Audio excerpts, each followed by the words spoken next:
آج جو اس قوم کا گراف نیچے گرتا جا رہا ہے صرف محض اتنی سی وجہ ہے، اور وجہ یہ ہے کہ قرآن کریم سے دوری ہو گئی۔ صحابہ کرام کی تاریخ اٹھا کر کے دیکھو، صحابہ کرام نے یہاں سے لے کر وہاں تک، وہاں سے لے کر یہاں تک اگر اسلامی پرچم کو لہرایا ہے تو کون سی طاقت تھی؟ صرف اور صرف قرآن کریم کی طاقت تھی، کلام اللہ کی طاقت تھی۔ اور یہی نہیں، ابھی ماضی قریب کے اندر مصر کا بادشاہ جمال عبد الناصر ہوا کرتا تھا۔ جمال عبد الناصر نے کارنامہ انجام دیا ہے۔ کتابوں میں لکھا ہے کہ ایک وقت وہ تھا، آج تو امریکہ سپر پاور طاقت کہلاتا ہے، اس کے مقابلے وہ روس سپر پاور طاقت تھا۔ لوگ جانتے ہوں گے جو تاریخ سے وابستہ ہوں گے کہ امریکہ سے پہلے سپر پاور طاقت اگر کوئی تھا وہ روس تھا۔ روس کے ٹکڑے ٹکڑے کرا کر کے روس کو کمزور کیا گیا۔ وہاں روس کی حکومت نے جمال عبد الناصر کو خط لکھا تھا اور یوں کہا تھا، آپ ہمارے یہاں تشریف لائے، ہمارے ملک میں آئے۔ سرکاری دورے پر دعوت دی گئی تھی۔ یہ جمال عبد الناصر گیا ہے اور وہاں یہ اللہ والا بادشاہ ہے، تہجد گزار ہے، تلاوت قرآن کا عادی ہے۔ جمال عبد الناصر کمیونسٹ حکومت کی دعوت پر روس گیا، اور روس جانے کے بعد جب سرکاری امور پر تبادلہ خیال ہوا، سرکاری امور پر تبادلہ خیال ہوا، وہاں کی حکومت نے 40 منٹ نکالے تھے ویٹنگ روم میں بیٹھ کر گپ شپ کرنے کے لیے۔ جب یہ فارغ ہو گئے کام کاج سے تو روس کی سپر پاور طاقت کا جو اس وقت سربراہ تھا اس نے کہا، آئیے جمال عبد الناصر اب ہم اپنی گپ شپ کرتے ہیں۔ وہاں لے گیا، اللہ کی قسم گپ شپ کیا تھی یہ بھی سنو، لکھا ہے کتابوں کے اندر۔ وہ گپ شپ جی مسلمانوں سوچنے کا مقام ہے۔ جمال عبد الناصر کے سامنے چائے رکھی ہے، جمال عبد الناصر کے سامنے ناشتہ لگا دیا گیا اور یہ پیشکش کی گئی، ارے کیا جمال صاحب تم بھی مسلمان پر بنے پھرتے ہو؟ لو ہمارے مذہب کی کتاب کا دامن تھام لو۔ مطلب یہ ہے جمال عبد الناصر کو دسترخوان پہ بٹھا کر کے ایمان کی قیمت چکائی جا رہی تھی، ایمان کا سودا کیا جا رہا تھا۔ مسلمانوں، جمال عبد الناصر کی آنکھیں آنسو سے تر ہو گئی، یہ دامن بھیگ گیا۔ جمال عبد الناصر نے رب کو پکارا، یوں کہا، یا اللہ میں کہاں ہوں، میرے ایمان کی حفاظت فرما، ایمان کا سودا ہو رہا ہے، اللہ کی قسم بولی لگائی جا رہی ہے، قیمت لگائی جا رہی ہے۔ یوں کہا تھا جمال عبد الناصر، ہماری مذہبی کتاب پر ایمان لے آؤ، تمہارے ملک میں ٹیکنالوجی دیں گے، تمہارے ملک کو ترقی عطا کریں گے۔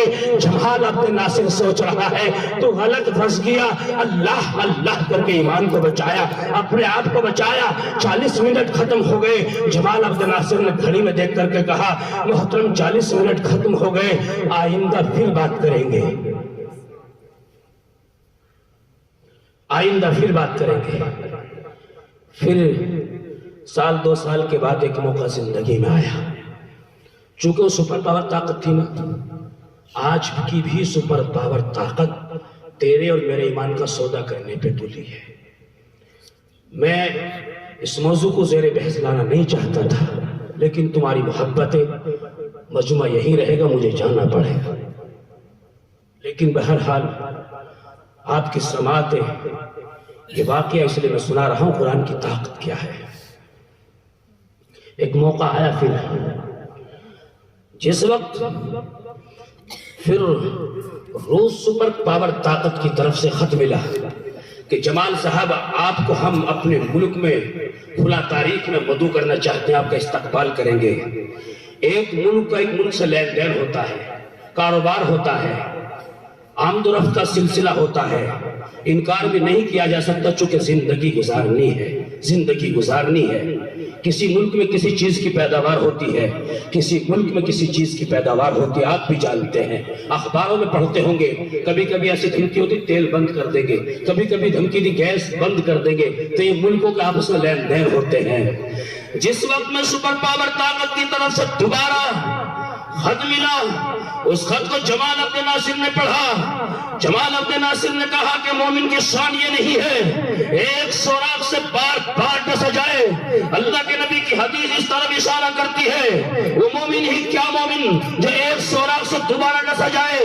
یہ سمجھ گئے تھے، سمجھ گئے تھے، لیکن خط ملنے کے بعد انہوں نے فوراً ٹیلی فون گھمایا، رابطہ کیا، اپنے ملک کے سب سے بڑے قاری شیخ قاری عبدالباسط نور اللہ مرقدہ سے یہ علماء جانتے ہیں، آج بھی شیخ قاری عبدالباسط کی تلاوت اگر نیٹ پہ سنی جاتی ہے، موبائل پہ سنی جاتی ہے، اللہ کی قسم رومتا رومتا کھڑا ہو جاتا ہے۔ جس طریقے سے وہ قرآن میں ڈوب کر قرآن کی گہرائی اور قرآن کی گہرائی میں ڈوب کر تلاوت کرتے ہیں، ایمان تو تازہ ہو جاتا ہے، ایمان کی حلاوت، ایمان کی چاشنی پھر دوبارہ سے تازہ ہو جاتی ہے۔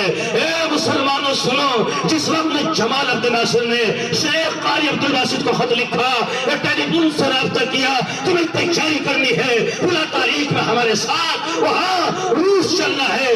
یہ اب آگے کی بات خود شیخ قاری عبدالباسط اپنی زبانی کتاب میں لکھتے ہیں۔ جب میں نے وہ خط پڑھا اپنے بادشاہ جمال عبد الناصر کا، مثال کے طور پر آپ یہ سمجھے کہ ہمارے یہاں ہمارے پرائم منسٹر کسی قاری سے کہے تیاری کرنی ہے، فلاں جگہ میرے ساتھ چلنا ہے، ایسے ہی جمال عبد الناصر نے شیخ قاری عبدالباسط کو تیار کیا۔ قاری عبدالباسط کیوں کہتے ہیں، یہ لکھتے ہیں کہ جب میں نے خط پڑھا میرے ساتھ میں روس چلنا ہے، میں نے کہا روس میں تو مسلمان نہیں ہے، میری ضرورت پیش آئے تو وہاں میری ضرورت سعودی کے اندر پیش آئے، وہاں دوحہ قطر کے اندر پیش آئے، یا دبئی کے اندر پیش آئے، یا شارجہ کے اندر پیش آئے، مجھے ہندوستان کے اندر پیش آئے، میری ضرورت روس میں کیا پیش آئی ہے، اللہ کی قسم تیاری کی ہے، چونکہ صدر صاحب کا حکم تھا تیاری کی ہے۔ تیاری کرنے کے بعد وہ وہاں پہنچے روس، اور روس میں سرکاری امور پر تبادلہ خیال ہوا۔ ان حرام زادوں نے پھر 40 منٹ نکالے تھے، ایمان کا سودا کرنا چاہتے تھے، وہ جانتے تھے مصر ٹوٹ جائے گا تو پورا خطہ ٹوٹتا نظر آئے گا۔ اس وقت کی سپر پاور طاقت تھی، روس کو خریدنا چاہتی تھی۔ پھر 40 منٹ گپ شپ کے لیے نکالے، جمال عبد الناصر تیاری کے ساتھ میں گئے تھے۔ یوں کہا کہ اگر یہ 40 منٹ آپ نے نکالے ہیں، میرے ساتھ میرے محترم تشریف لائے ہیں، یہ ایک کلام پڑھیں گے، اس کے بعد ہم بات چیت کریں گے۔ جس وقت میں جمال عبد الناصر نے اشارہ کیا شیخ قاری عبدالباسط کی طرف، اللہ کی قسم قرآن میں ڈوب کر کے، قرآن میں گوتا لگا کر کے قرآن کی تلاوت کرنی شروع کی ہے۔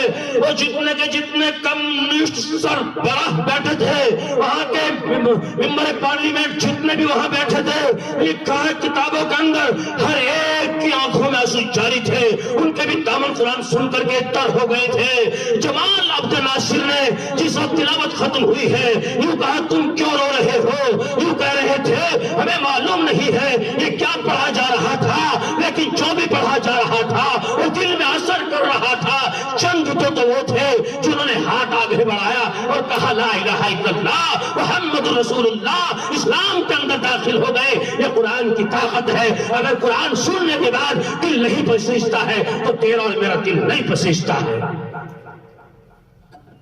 یہ قرآن کی طاقت تھی، یہ قرآن تھا، قرآن کی حلاوت تھی۔ مسلمانوں اس قرآن کو مضبوطی سے پکڑو، گھر کی زینت مت بناؤ خالص، گھر میں بھی طاقوں کی زینت